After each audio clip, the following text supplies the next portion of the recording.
मैंने 12 दिसंबर को एक बैठक बुलाई थी और कुछ पुलिस के अधिकारियों को व्यक्तिगत तौर पर दिशा निर्देश दिए थे कि जो भी एग्जामिनेशन आने वाले समय में हो, ये जो नौकरियों से संबंधित घोटाले हैं, इसमें जो भी गिरोह सम्मिलित होगा, वो जो भी एग्जामिनेशन होने वाले होंगे उस समय ज्यादा सक्रिय होगा। हमारी सरकार ने जाल बिछाया, आईजी के नेतृत्व में एक कमेटी बनी और उस जाल के संदर्भ में 12-13 तारीख के बाद सब प्रकार से वर्बल ऑर्डर दिए गए थे कि सारी जानकारियां प्राप्त की जाए, क्योंकि हमारी सरकार ने यह कहा था कि हम सत्ता के लिए नहीं, व्यवस्था परिवर्तन के लिए आ रहे हैं। हमारी सरकार ने कहा था कि हम गुड गवर्नमेंट के लिए, गुड गवर्नेंस चाहते हैं, अच्छे शासन के लिए, अच्छे प्रशासन के लिए आ रहे हैं। के युवाओं को विश्वास दिलाया था कि जितने भी घोटाले नौकरियों से संबंधित हुए हैं, हम जनता की अदालत में उसको लाएंगे। इसी दृष्टिकोण से 25 दिसंबर को JOIT का पेपर होना था। उस संदर्भ में जिन पर हमारे पुलिस विभाग ने नजर रखी हुई थी, हमें एक सुराग मिला और उस सुराग के आधार पर हम धीरे धीरे आगे बढ़े और जब हमारे पास पुख्ता सबूत हो गए, उसके आधार पर हमने अगली कार्रवाई की। उस घटना की मैं आपको ये जानकारी देना चाहूंगा। पुलिस स्टेशन राज्य स्तरता एवं भ्रष्टाचार निरोधक ब्यूरो हमीरपुर में दिनांक 23/12/2022 को श्री अभिलाष कुमार सुपुत्र श्री मदन लाल गांव एवं डाकघर टिहरा, तहसील सुजानपुर, जिला हमीरपुर द्वारा PC एक्ट की धारा 7 और भारतीय दंड संहिता की धारा 420/120B के अंतर्गत एक FIR संख्या 4/22 दर्ज करवाई गई।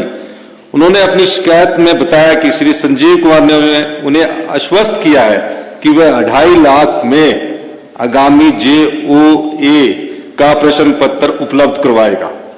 शिकायतकर्ता ने यह भी बताया कि दलाल संजय संजीव ने उसे विश्वास में लेते हुए बताया है कि उसने स्वयं भी 185 में से 170 अंक प्राप्त कर 185 से 170 अंक प्राप्त कर JOIT 2021 की परीक्षा उत्तीर्ण की है। यह सूचना मिलने पर पुलिस दल ने हिमाचल प्रदेश अधीनस्थ कर्मचारी चयन आयोग हमीरपुर की वरिष्ठ सहायिका श्रीमती उमा आजाद के घर पर छापामारी की,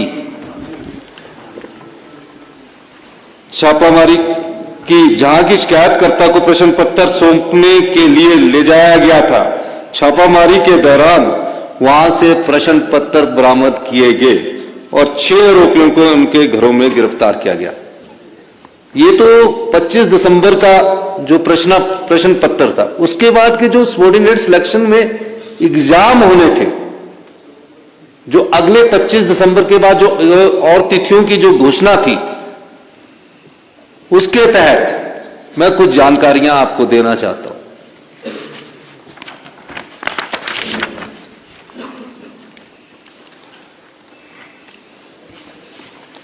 क्योंकि पैसे का आपको पता लग गया है। प्रश्न पत्रों के 3 सेट, जूनियर ऑडिटर, इसकी अभी तिथि एग्जाम की घोषित नहीं हुई थी। ये प्रश्न पत्र भी उनके घर से मिला। कंप्यूटर ऑपरेटर, इसका एग्जाम नए साल की 1 जनवरी 2023 को होना था। ये प्रश्न पत्र भी लीक हो चुका था, ये भी उसके घर से मिला। JOAIT ये भी उसके घर से मिला। 6,40,000 रुपया उनके घर से मिला। और ये कोई छोटी बात नहीं है कि जो सबऑर्डिनेट सिलेक्शन बोर्ड के कर्मचारी थे, जो भी था, वो सब शंका के दायरे में आ गए। और ये जो धंधा था पिछली भारतीय जनता पार्टी की सरकार से शुरू हुआ, उसको विस्तृत जानकारी प्राप्त की गई, सभी सूत्रों से पता किया गया, तो कहा गया कि कई ऐसे जिनके रिजल्ट निकल चुके हैं वो लोग भी चयनित हो गए। हमारी सरकार ने फैसला किया, गंभीर बात है, और इस दृष्टिकोण से हमने एक SIT का गठन किया जो पूरी छानबीन कर रही है। उसके बाद जब विश्वास ना रहे किसी संस्था पर, हमने फैसला किया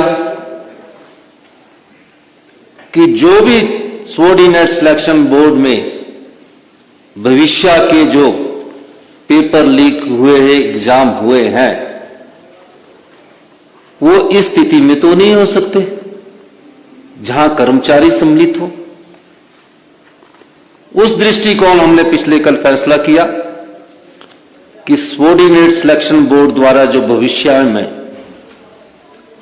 जो भी अभी परीक्षाएं ली जानी थी या ली जानी है, उनको परीक्षाओं को तो आगे पोस्टपोन किया गया, लेकिन चयन कर्मचारी द्वारा जो परीक्षा ली जाएगी उस बोर्ड को हमने सस्पेंड कर दिया गया है और उन सबको SIT के दायरे में लाकर इंक्वायरी शुरू कर दी गई है। और जो आगे की परीक्षाएं होंगी, हम उस पर अध्ययन कर रहे हैं कि किस प्रकार से ट्रांसपेरेंट तरीके से हिमाचल के 14 लाख युवा है जो अपने मन में एक सरकारी नौकरी का सपना सुजोए रखते हैं, हमेशा सोचते हैं कि पढ़ लिख कर हमें सरकारी रोजगार मिलेगा। गरीब मां बाप का भी एक सपना होता है कि उसका बेटा सरकारी नौकरी लग जाए, अपने बच्चे को कड़ी मेहनत से वो पढ़ाता है। हमारी सरकार का दृष्टिकोण बिल्कुल साफ है, आने वाले समय में पारदर्शी तरीके से नियुक्तियां हो, कोई भाई भतीजावाद ना हो, मेरिट को इग्नोर नहीं किया जाए, कोई रिश्तेदारी ना देखी जाए। बड़े दुख के साथ कहना पड़ता है कि पिछली 5 साल की भारतीय जनता पार्टी की सरकार ने अपनी आंखें मूंद रखी थी। अयोग्य उम्मीदवार चुने जा रहे थे, पेपर खरीदे जा रहे थे, पर भारतीय जनता पार्टी की पिछली सरकार के कान पर जूं नहीं रेंग रही थी। उदाहरण एक सामने आया, पुलिस भर्ती पेपर हुआ, मामला पता लगा कि पुलिस भर्ती पेपर लीक हो चुका है। उससे पहले भी एक मामला सामने आया, विधानसभा के पटल पर हमारे सदस्यों ने आवाज उठाई कि पेपर लीक हो चुका है, लेकिन भारतीय जनता पार्टी ने अगर आंखें मूंद ली है उस सरकार ने, तो ये हिमाचल की जनता के साथ भारतीय जनता पार्टी की सरकार ने हिमाचल के लाखों युवाओं के साथ बहुत बड़ा धोखा किया है। इस धोखे का जवाब भारतीय जनता पार्टी को देना पड़ेगा। 14 लाख युवा जो सरकार से आशा लगाए बैठे थे, उस आशा के अनुरूप उन्होंने कार्य नहीं किया है। इसलिए हमने फैसला किया है कि अगले 60 दिनों में पूरे भर्ती प्रक्रिया में पारदर्शिता लाई जाएगी और जो हम जो एग्जाम करवाएंगे वो पूरे पारदर्शिता तरीके से आगे लाएंगे। और जो भी पेपर लीक करने वाले सम्मिलित होंगे उनके तहत एक्ट में हम प्रोविजन देख रहे हैं कि कोई स्ट्रिक्ट एक्शन कैसे लिया जा सकता है, उस दृष्टिकोण से भी हम कार्य कर रहे हैं। इसलिए मैं आप लोगों से ये कहने आया हूं कि जो सरकार पिछली थी उस सरकार की भी गलतियां हैं।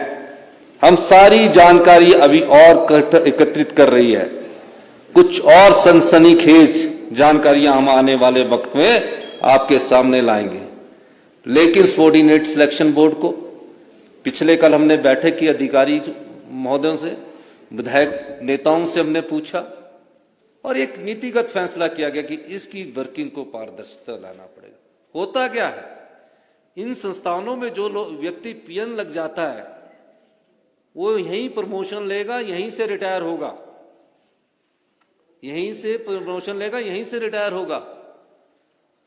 वो 35 साल तक एक ही संस्थान में लगा रहेगा। और जो 35 साल में एक संस्थान में लगा रहेगा, जो ये महिला पकड़ी गई है, इसके बेटे ने टॉप किया। भारतीय जनता पार्टी की सरकार थी, तब भी उनकी आंखें नहीं खुली। हमने फैसला लिया कि इस सबॉर्डिनेट सिलेक्शन बोर्ड को, उनके सभी अधिकारियों को, जो सरकारी है उनको हम शिमला बुला दिया, बाकियों को सबको सस्पेंड कर दिया। और हम आगे ये फैसला कर रहे हैं कि अगली जो चयन प्रक्रिया है उसमें पारदर्शिता लाई जाएगी और 60 दिन के अंदर जो इंटरव्यू कैंसिल हुए हैं उनको द्वारा से किस एजेंसी के द्वारा शुरू किया जाएगा उसका फैसला आने वाले वक्त में आपको बता दिया जाएगा। जिन भी युवा साथियों ने हिमाचल प्रदेश में रिटन एग्जामिनेशन पास कर चुके हैं, मेहनत करके रिटन एग्जामिनेशन पास कर चुके हैं, हम वो भी देखेंगे कि कहीं वहां भी कोई पेपर लीक की वारदात तो नहीं हुई है। अगर पेपर लीक की कोई वारदात नहीं होगी तो उनके डॉक्यूमेंटेशन वाला जो इंटरव्यू है उसको भी हम आगे बढ़ाएंगे। और आने वाले समय में हम हिमाचल के युवाओं को यह विश्वास देना चाहते हैं कि हम पूरी तरह से एक पारदर्शी, नैतिक से भरपूर ट्रांसपेरेंट सिस्टम लाएंगे और अगली भर्तियां भी हम जल्दी ही शुरू करेंगे। जितने भी सरकारी रोजगार है उनको रोजगार के अवसर उपलब्ध करवाएंगे। आप लोगों ने मेरी बात सुनी, कोई सवाल पूछना चाहता है? आपका बहुत बहुत धन्यवाद। अभी जहां की शिकायत आई है उस पर कार्रवाई की गई है।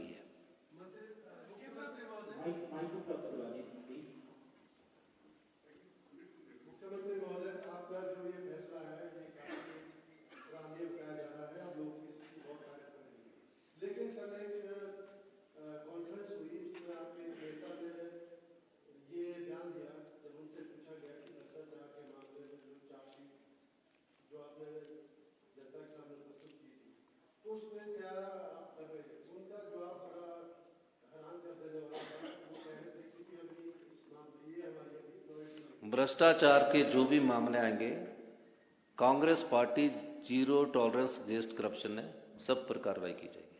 सर, ये जो आपने खासकर 60 दिन की बात की, थोड़ा सा इसको क्लैरिफाई करते हैं, क्योंकि जो बच्चे एग्जाम दे चुके हैं वो थोड़े से परेशान जरूर हैं कि हमारा रिजल्ट नहीं कर पाएगा। 60 डेज के अंदर आप इसको रिजल्ट आएगा उनका, या फिर 60 डेज लेंगे पूरी जांच की? जो बच्चे एग्जाम दे चुके हैं उनका परीक्षा परिणाम तो डॉक्यूमेंटेशंस पर है। किस प्रकार संस्था सबॉर्डिनेट सिलेक्शन बोर्ड लेगा, किस तरीके से लेगा, या पब्लिक सर्विस कमीशन लेगा, वो मॉडलिटीज तय की जा रही है। मेरा यह मानना है कि 25-30 दिन में हम सारी मॉडलिटीज तय कर देंगे और उसके आधार पर आगे की कार्रवाई करेंगे। आपने ये जो बात कही है कि पिछली सरकार की भूमिका रही है, इसमें जो सारा जाना है, जैसे आप पिछली सरकार का डाला है, किस तरह से थोड़ा सा देखिए, पिछली सरकार के समय पुलिस भर्ती लीक मामला हुआ, घोटाला हुआ, क्या कार्रवाई हुई? मुख्यमंत्री जी ने कहा कि हम सीबीआई इंक्वायरी करवाएंगे। कांग्रेस पार्टी में विधायक दल के साथ गवर्नर के पास देखी सीबीआई इंक्वायरी की नोटिफिकेशन तो करवा। तो जो दोषी थे उनको बचाने की कोशिश पिछली सरकार ने की। हमें जैसे ही पता लगा हमने आते ही निर्देश दिया और उस पर कार्रवाई हुई। आज युवा के भविष्यों से खिलवाड़ किसने किया? अगर पीछे ही ये काम रोक देते तो आने वाले समय में इस प्रकार के घोटाले ना होते। हम सब प्रकार के घोटालों की जांच कर रहे हैं। हम ड्रग माफिया के खिलाफ का घोटालों की जांच कर रहे हैं, हम वाइन माफिया के खिलाफ घोटालों की जांच कर रहे हैं। अभी हमारा बजट सेशन आएगा, हम एक दिशा तय करके चल रहे हैं और उस दिशा के तहत भ्रष्टाचार घोटाले का इस सरकार में कोई वास्ता नहीं है। ये पिछली सरकार के भाई बहन थे। और सर, जब आप विपक्ष में थे, आप कहते थे कि पूर्व मुख्यमंत्री की अफसरशाही पर पकड़ कमजोर है। अब आप मुख्यमंत्री हैं, आपसे जानना चाहूंगी कि अब आपकी नजर में अफसरशाही पर पकड़ की सही परिभाषा क्या है? ये क्वेश्चन नहीं है।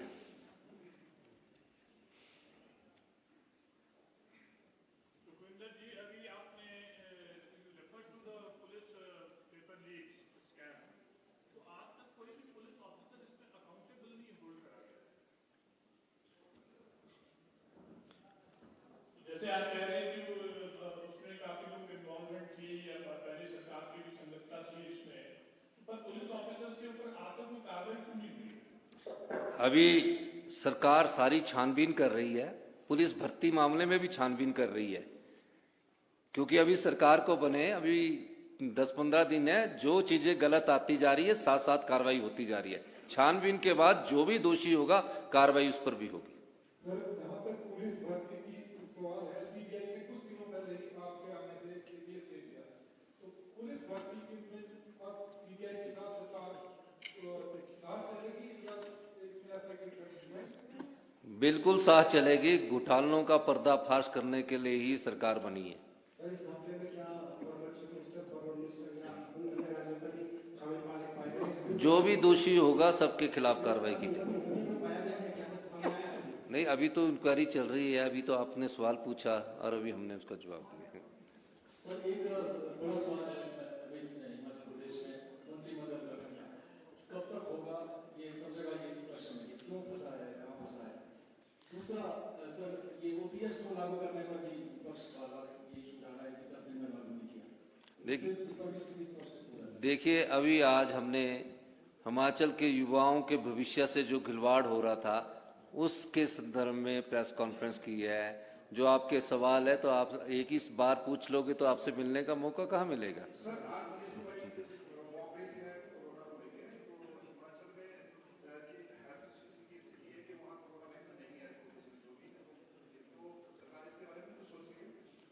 नहीं, जहां भी ऐसी बात है आपने ध्यान में लाया, बिल्कुल गंभीरता से सोचा जाएगा। बहुत बहुत धन्यवाद। धन्यवाद माननीय महोदय, आप सभी से